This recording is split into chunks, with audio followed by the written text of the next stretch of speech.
Welcome to the Pioneer Coaches Show presented by GoMart. Go for good times, go for GoMart. Joining me now is head softball coach Sara Scoone. Coach, thanks for being here today. Thanks for having me. All right, Coach. This past weekend was a crazy one. It's the first time ever the program is heading to the Atlantic Super Regional, and it all started on Thursday with Charleston. Once again, it's kind of like the MC tournament. I know you won the first game there, but your back's against the wall. You dropped that first one 9-6. It kind of felt like you guys were climbing back in, but Charleston did just enough. What did you think of that first game? Oh, man. Well, to be honest, I didn't know it was 9-6. You said that, and I'm like thinking it's a one-run ball game. It was there until that seventh inning. Yep, they added some insurance. Oh, yeah. I guess I just need to reminded of that. No, I thought, it was our first ever. I told them after the first game, this is our first ever regional. Maybe you came out with some nerves. Maybe you didn't, however that works. Yep. But I said a couple other things. And then I said, that by the end of the day, like, we're still a great team, and this path is drawn out perfectly for us. Mm-hmm. You know what I mean? Like there's no bad path at this point. And I said, we're going to see him again. So just take the loss, move forward. And I said, maybe that loss was supposed to happen. It's hard to beat a team 4 times in a row, and that's what we would have to do. So maybe that loss was supposed to happen, and, we just ran with it, and it was in the past, and time to go forward. And that pass started with Claflin there on Friday. It was a 13-0 5-inning game, and then another elimination game right after that with the number 1 seed Shippensburg, who you beat 6-1. What'd you like about your girls' performances there on Friday? Oh my gosh, what was there not to like? I love this team and their bounce back. These women, I mean, they are just truly one to be reckoned with. I think they're so resilient. So if you can hear screaming in the background, that's actually them in the weight room right now. I'm sure they will be able to. But, I thought the game against Claflin, I thought our bats really came out. I was really proud of that. It was consistent. We came out hitting the ball extremely hard. We didn't score a run in that first inning, but every ball hit. No, did we score a run in the first inning? No, you did not, no. Okay, yeah. Exploded for 6 there in the second. Yeah. Okay, so every ball hit, because I can remember Shelby went deep, Lily went deep, Delaney had a double, and Emily went deep. Just the Shelby, Lily, and Emily, they were all caught. But as far as every inning that followed, the bats stayed hot. Mm-hmm. So it was really nice to see that. I didn't think their pitching was horrible. Like, I thought we hit very, very well that game. So then you go into Shippensburg, and we play well when we have to bounce back. However, I thought the fight that we showed against Ship and how fast we played, I think that 7-inning game was literally an hour and 2 minutes. Yeah, I think it ended up being like an hour and 8 was the final total. I mean, that's incredible. I love that. That's what we work on at practice. I can't tell you how many times we're trying to go faster and faster and faster. And after inter-squad scrimmages, I'm, going at the girls for playing slow and how slow that game was, because you just can't do that, right? And I was so impressed with how fast-paced that was. I was so impressed with Megan on the mound. I thought it was literally just a beautiful softball game all the way through. There was no messy area in that, on Shippensburg's side or our side. So that was really nice.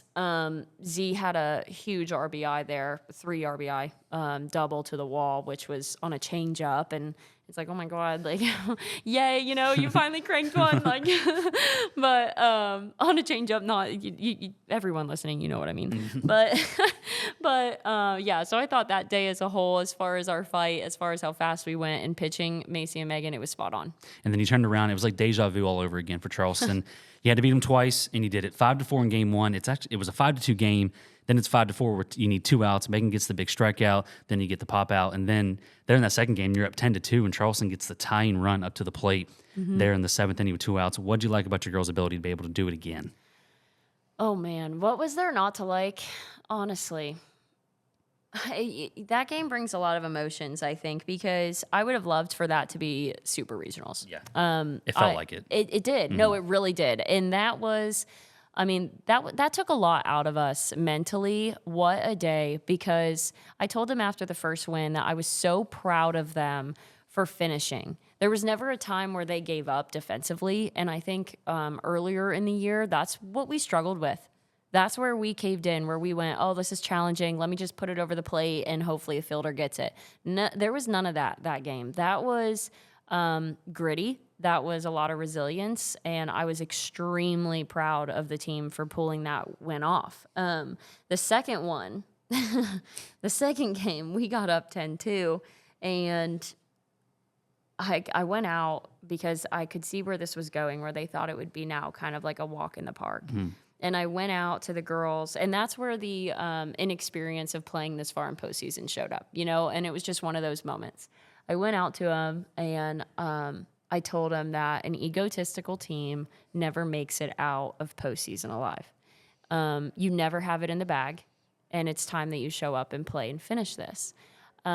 So they came back, they pushed it to a couple more innings, and when I can hear the girls, I'm sorry. And when we were going into the seventh, and I'm so sorry. I'm trying to listen to what they're saying. I'm sitting on the bucket calling pitches, and they get the tying run at the plate, and I look at Megan, and I said, Megan, let's go. And I don't even know if Megan warmed up that game, if I'm being quite frank. I kind of just looked at her as, you're clutch. You've been clutch. You obviously have this aura over Charleston where, you have been the winner. So I just went with my gut with that one. So she came out, and I looked at her when I was walking off, and I said, you got this. You're made for this. And I walked back, and I'm not going to lie, after every time I called a pitch, I put my head down and I started praying to my angels. I do, because I always say, if I pray to God, it's during the game, it's bad luck. He'll teach me some sort of lesson, and I'll regret doing that. So I start talking to my angels, because I'm like, oh, surely you're up there at this game. What else are you doing? So anyways, yeah, I heard that ball hit, and I looked up so quick because I could tell it was not hit hard. And I looked up just in time to see Zaylee lay out and make an incredible play. And that was such a special moment. I can't tell you how much I cried after that game, truly. So yeah, that's kind of how that day went. And we talked about it on here, and we talked about before the show, the defense and the pitching. And yeah, you guys gave up some runs, but and I was talking to some of the SIDs around there too about how deep the pitching staff is and how big it was. For you, when you're able to throw, prototypically your third best pitcher when you look at the staff with Megan Stump, and then your fourth with Andy Joe in elimination games. Just how big is your pitching staff and your defense been, especially this late in the season? I love this question. I actually think in postseason, so if you would have told me at the end of regular season to rank the pitchers, there would have been that 1, 2, 3, 4 rank, right? And I think now in postseason, the rank is out the window. Oh, yeah. I literally looked at Joe before that game, and I said, Joe, I have to listen to my gut. I said, my gut has never led me wrong. When I don't listen to it, that's when things go wrong. And I said, my gut is telling me to throw you right now. And I think you are 100% capable of doing this, and we're going to go with it. And so she went out, and it was honestly, it was wonderful. She went out, her nerves showed a little bit. That was her first time pitching in postseason, other than the conference tournament last year. And I went out and I asked, it looks like you're a little nervous. Are you nervous right now? And she was like, yes. And me and Emily, and God bless Emily. Emily's always just, a ball of joy. I know Hannah listening to this is going to laugh when I just said that. But anyway, so me and Emily are talking to Joe, and Emily's like, your hitters are hot. She's like, we're hitting for you, Joe. Don't worry about it. Put it there. We'll play defense, X, Y, Z. And I looked at Joe and I said, Joe, you won multiple state championships. I said, what do you do and to get through nervousness? And she goes, I just do it. I just keep moving forward. I said, well, then that's what we're going to do. You're going to keep moving forward. And I said, I don't do any favors. I said, everything that I do and everything I decide is something I 100% believe in. And I said, and I believe in this, so let's go. So she was able to get through the lineup one time, and then she faced the top twice, which was a wonderful situation to bring Kylie Burdick in. Yep. Because Kylie brought the heat for those 2.5 innings. Really, it took them 2 innings to catch up to Kylie. And then they caught up to her. And then it set up Megan Stump to come in and close it off, which works really well because they work so well with each other pitching in the same game. So, yeah, it's been awesome throwing all pitchers. Macy Bogus is a wonderful pitcher, and she didn't see the championship day. Yep. But, you know, who knows what we're going to do with Kutztown. It's nice to feel like you're going in with a pitching army. And now Delaney Warnick, who's been the star for the past 2 weeks and really the second half of the season, finally got some recognition with the D2 CCA. It's the Conference Communications Association first team all-region honors.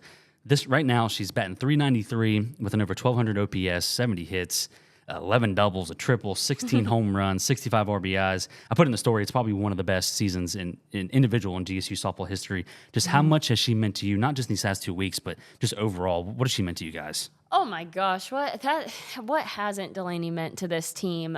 She has been an impactful player since she stepped foot here. She's a wonderful outfielder. For those that don't know, Delaney's a wonderful outfielder. She made one error in 2 years in the outfield, 1 year in left field, 1 year in right field.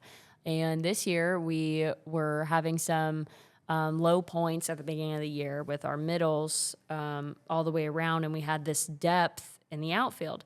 And for no rhyme or reason, I put people in different positions for this one scrimmage, inter-squad scrimmage that we had, just to get them to communicate. Yep. And Delaney comes out and plays this wonderful shortstop. And I'm like, oh my God, like, what have I missed, you know? And, I mean, it was incredible. And truly, ever since that scrimmage, she's been at shortstop. So it's crazy how selfless a player can be, because this isn't my first time when I've taken, you know, a person out of something where they're comfortable and I've put them somewhere else for the benefit of the team. However, this is the first time where I haven't had any there hasn't been any doubt come from the player. Yeah. Delaney has just full on taken over this shortstop leadership role, and I think that really goes hand in hand with the kind of person that she is. She'll do anything for her team. I mean, she's not boisterous. She's not, you know, controlling by any means. She is a teammate through and through. She leads when she has to, and I think that right there is really how she impacts the team the most. I think her numbers are incredible, but if that kid goes up this weekend and goes 0 for 8, she's still going to be just as impactful as what she was. Now this coming weekend, it's Kutztown in the Atlantic Super Regional. Kutztown, the 3 seed in the Atlantic region, coming off a really impressive regional themselves with 2 wins over East Stroudsburg and beat Westchester there to go 3-0. So it was a clean sweep for them. You're on the road once again, which you guys have been for the past couple weekends. A team, too, that's hitting for a lot of power right now. They got 2 girls with over 10 home runs, 3 of them with over 40 RBI. So a team that can really hit, but you have the pitching to match it. What do you think about the matchup coming up? Yeah, you know, I think good pitching always beats good hitting. I think that's a tale as old as time, and that's something that I kind of am looking forward to the challenge. But here's my thing. And I hope every single person listening to this knows that I have no expectation with this team to do anything out of the ordinary. If they can continue to play as they are, and they can continue to be great teammates and support each other, and just try to keep the season going as long as you can because you love each other, not because you're chasing the World Series. You know, I've been here before as a player where when you start going, oh well, we're up 6, we're going to the World Series. Nope, gone. You know, oh well, we're down 4, we're not making the World Series. Nope, gone. It has nothing to do with the World Series. Like, don't look ahead. Don't do that. Just stay where your feet are. Have fun. Enjoy it. And just see the competition and how it falls out. If they, you know, want to think that we're the Cinderella story, then so be it. Let's embrace it. You know what I mean? Sure, I'll be the Cinderella story. You can't do anything wrong when you're the Cinderella story. So, but yeah, it's a wonderful, wonderful, wonderful time for us all. And I hope they keep it, you know, going, and I hope they really enjoy it. I also wanted to say a couple thank yous actually really quick. Okay, thanks. I've been meaning to do this for a while. One, I want to say thank you to the fans. I think every single time that we travel, we show up better than any team, and you would never know what fields are our home field or not, ever. I mean, we have so much blue out there, and we are so loud. I mean, we were so loud we were cheering for the other team. It was just, it's incredible. And the support that this university and this program has, it's second to none. I also want to say a big thank you to you. Thank you. I appreciate that. Jagger is behind the scenes of every single thing that I have done here. And this weekend when I was driving home, Sarah's Scoone counter is up to 4 now. This weekend when I was driving home, we read the write-up that you wrote, and it's always special when you're a part of it, but the write-up is what I send to people, and the write-up is what I send to my family and everyone involved, and the parents who get to go and they read that. Make me cry. Truly, like when I read the write-ups, I get so emotional. I screenshot them all, like I keep them. They're second to none. Thank you. I appreciate for those, that. you're welcome. And for those that don't know Jagger, please, when you see him there this weekend at Kutztown, go up and meet him and introduce yourself, because he is the best person ever. And he's a big Pioneer fan and writes the best stories. He might get your name in there. I might put you in there, just maybe. You might become famous. But you're welcome. We love you, and I'm so appreciative of everything you do for this program.